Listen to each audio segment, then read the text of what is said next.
Sầu cho cái ổ sơ nó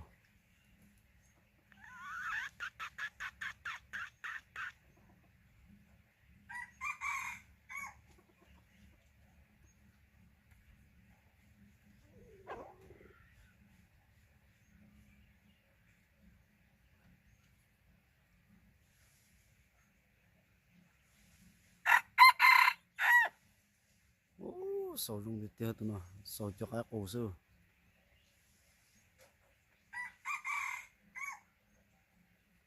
có bé tụi nó chuối tụi tao có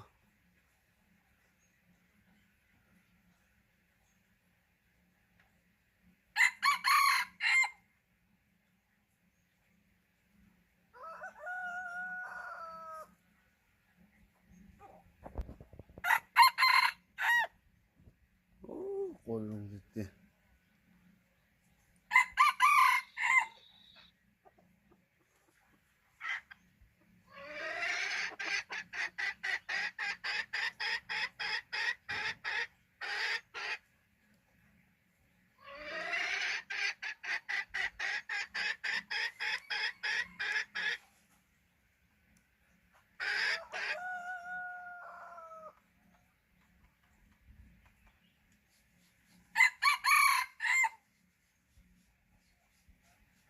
ok schon gì